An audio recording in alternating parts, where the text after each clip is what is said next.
Today, I'm going to tell you about a bank robbery that after hearing it, no one was ready to believe that a barber could rob an entire bank all alone. He opened 74 safety deposit boxes from the bank vault, took out money, jewelry, and property papers from them, and escaped with that money right in front of the bank employees' eyes.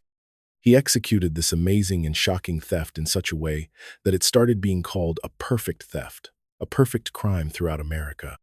The story begins on the morning of April 13th, 1981, when an attendant at a bank in Chicago opens the bank and then goes to open the vault, where everything seemed perfectly fine and everyone was busy with their work. Just a little while later, a customer comes to their bank and tells the attendant that she wants to open her safety deposit box and put some valuable items in it. The attendant also goes with the customer to the vault to open her safety deposit box. When the attendant puts the key in the customer's safety deposit box, their eyes remain wide open. As soon as the key is inserted, the lock breaks and goes inside the deposit box, and a hole forms in the deposit box. Upon opening it, it was discovered that all the money and valuable items had disappeared from it. The attendant gets scared by this and starts shouting loudly, due to which the bank employees and guards run to the vault and check the other safety deposit boxes as well. And then what they see makes the ground slip from under their feet. 74 safety deposit boxes of their bank vault had been broken, and all valuable items had been stolen from them. And it was done with such cleanliness and cleverness that no one had any idea that such a big theft had already happened in their bank. The most shocking questions were, how did the thief get inside that vault? And how were all the locks looking perfectly fine from the outside, even after being broken, as if they hadn't been touched at all? This is the story of a small town called Barrington in Chicago, America, where there used to be a bank called First National Bank, which was a branch of the federal bank. At that time, whatever vaults were in the bank worked according to time locks. This meant that the bank manager had to set a time that the vaults would remain closed from this time to that time, and once these vaults were closed according to the time lock, then no one could open them, even if someone had the key to it.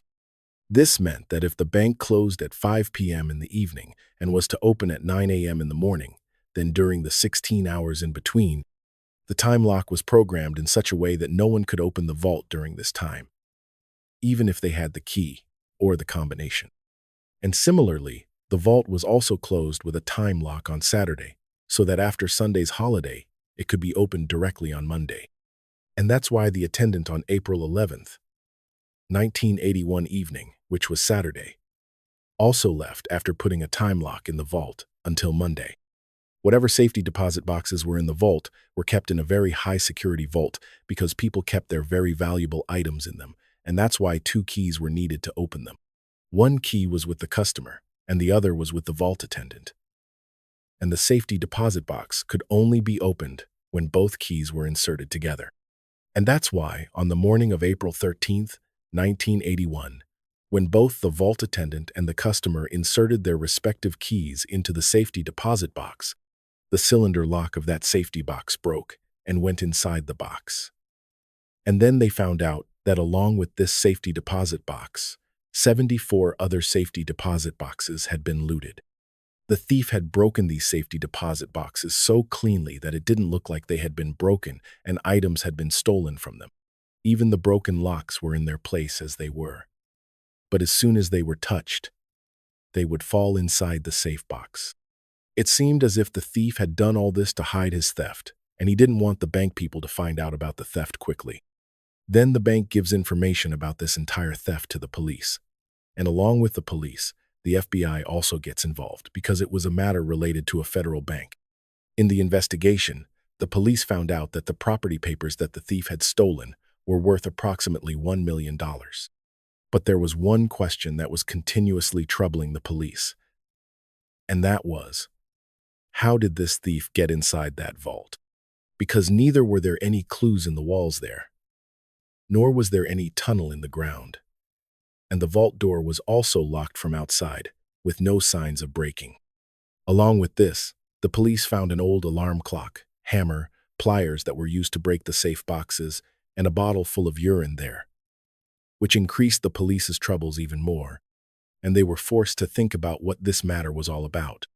The evidence found at the crime scene had confused the police so much that despite all efforts, they couldn't solve this case, and that's why it started being called a perfect theft, a perfect crime in a local newspaper there. But the most shocking truth that came out was that the person who executed this perfect theft was not a gang, but just one person, who was a barber by profession, whose job was to cut people's hair, and his name was William James Smart. William James was a professional thief, and he had executed several other bank robberies before this. But this was his most successful and biggest bank robbery so far.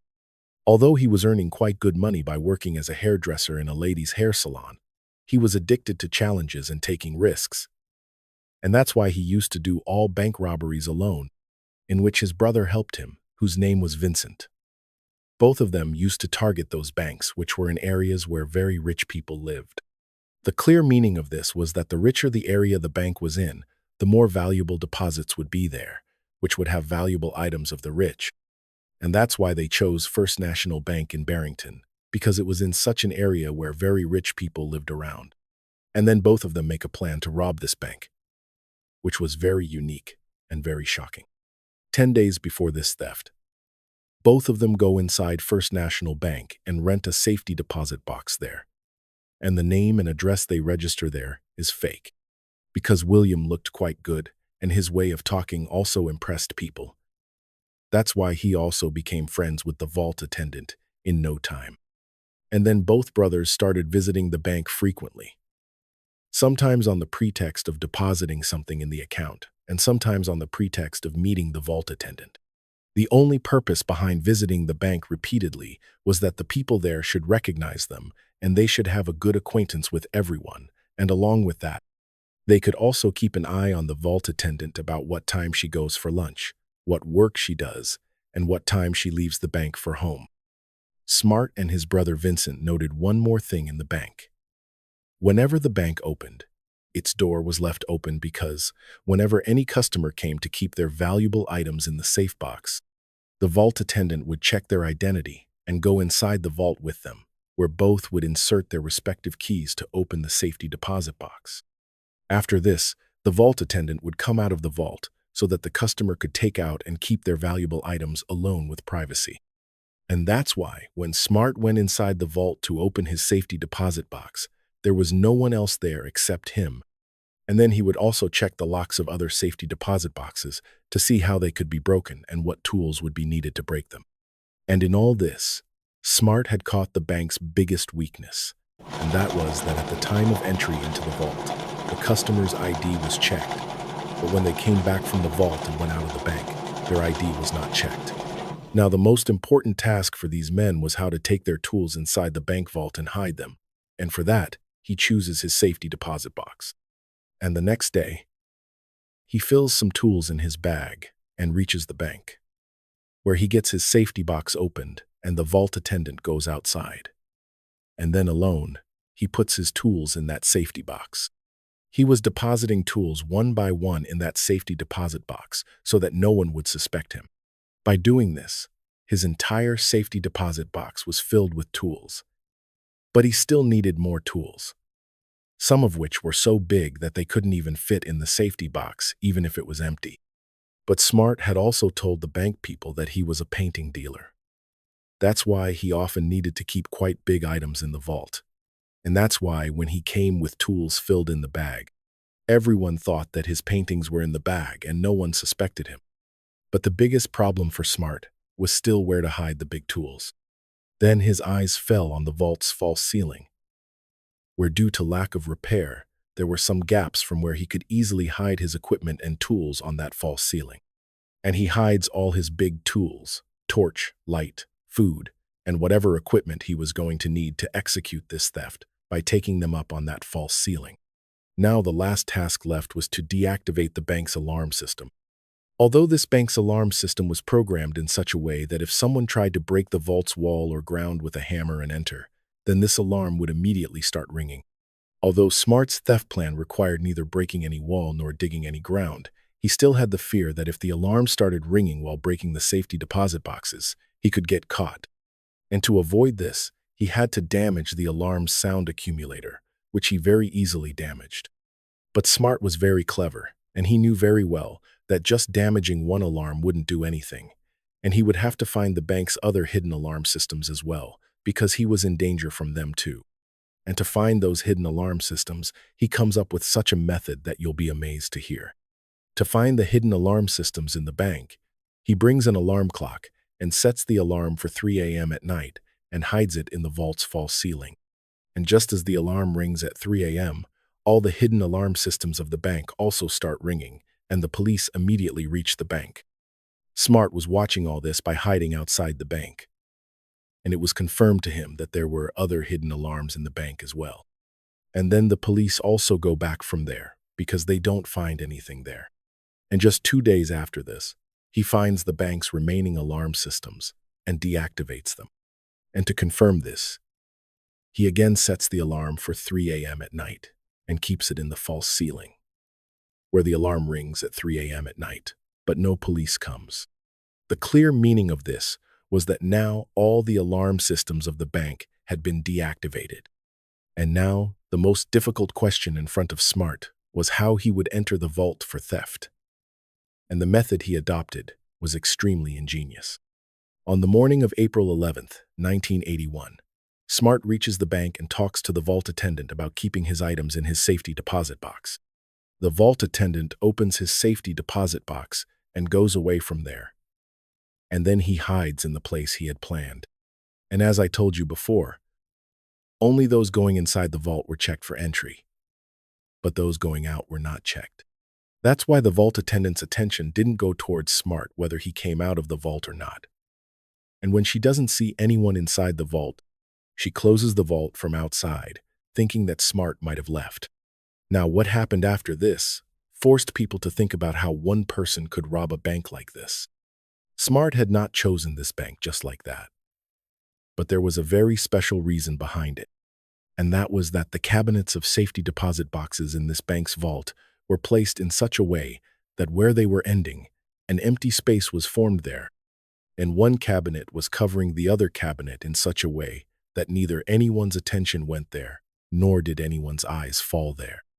And taking advantage of this, Smart climbs on the safety deposit box cabinet and goes and hides in that empty space. And like this, the whole day passes, and in the evening, the vault attendant puts a time lock until Monday and leaves. Now, Smart had the entire night of April 11th, that is Saturday's entire night and Sunday's entire day to rob this vault. And then begins that theft which no one had even imagined. When Smart is assured that the bank is now closed and all people have left the bank, then he comes out of the empty space and lights his torchlight and takes out all his tools that he had in the safety deposit box and false ceiling. He had also brought stop bolts with him, which were modified exactly according to the size of the safety deposit box locks, so that after the theft, he could install these boxes again with the help of installed bolts, so that no damage would be visible in the safe box and no one would have any suspicion. And like this, he started opening all the safety deposit boxes one by one. He was taking special care that during breaking the locks, the safety boxes should not get damaged or harmed in any way. Although breaking so many safe boxes carefully in the dark was making him very tired, and that's why he was drinking coffee in between so that he wouldn't feel tired. He had chosen Saturday night for this reason, so that the next day on Sunday, he could easily execute the theft for the whole day. During the theft, Smart was also cleaning whatever garbage was falling on the ground due to breaking, and after completing his theft, he reinstalls those 74 safe boxes, and with the help of the stop bolts he had brought, he puts the boxes back in them so that no one would think that their locks had been broken while looking at them. But as soon as the key is inserted in them, those locks come out and fall. After that, Smart hides all his tools again in the false ceiling and fills all the stolen goods in his bag and goes and hides again in the empty space between the safe box cabinets, and along with that, he places a small mirror on the cabinet in such a way that the next day, whoever comes in the vault, he can keep an eye on them. And then on the morning of April 13th, 1981, Monday, the bank opens, after which the vault attendant comes and opens the vault and goes inside, where everything seemed fine, and during this time, Smart was keeping an eye on that attendant through the mirror. And as soon as the attendant goes out of the vault, He comes out of that empty space wearing clothes worn by construction workers because construction work was going on in that bank. And taking advantage of this, he comes out of the bank with bags full of loot in front of the bank people, and no one gets suspicious because due to construction, workers coming and going in the bank was a common thing. Because Smart's brother Vincent was waiting for him outside the bank with a car, Smart puts those bags full of loot in the car's trunk and both of them escape from there. William James Smart had executed such a bank robbery that was very amazing, and the method he had adopted to rob this bank was so perfect that no one in the entire bank even got suspicious, and that's why it started being called a perfect theft, a perfect crime. But was William James Smart ever caught? What did the police and FBI find in their investigation? Because this bank was a branch of the federal bank, that's why the FBI and police were leaving no stone unturned in the investigation, and that's why they took photographs of every corner of the vault, and their forensic team also searched every inch of the vault to find fingerprints, but they got nothing. During the investigation, the thing that was troubling the police the most was the alarm clock found inside the vault. And when they found out that the vault's alarm system was deactivated, it didn't take them long to understand why this alarm clock was kept here, and this was a very well-planned theft. Then the police reach a theory that without coming inside the vault, no one could plan all things so meticulously, and neither could deactivate the alarm system. The clear meaning of this was that the thieves must have rented a safety deposit box beforehand, and among these looted 74 safety deposit boxes, one box also belongs to those thieves. Based on this, the police start investigating those 74 people, in which it was found that the names and addresses of all people in the list were real except for 2 people, whose names and addresses both turned out to be fake. It was clear that these 2 were the thieves. The police also get their sketches made with the help of bank people, but they don't get caught, and this theft remains an unsolved case. And 1 year after this, something happens in another bank in another city of Chicago, due to which this entire unsolved case gets solved.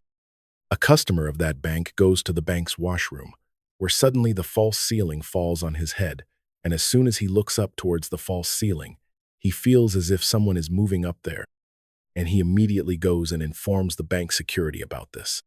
A person from bank security puts a ladder in that false ceiling, and when he looks inside the false ceiling with his torch, he sees someone's feet there, and he gets scared, and immediately the police is informed.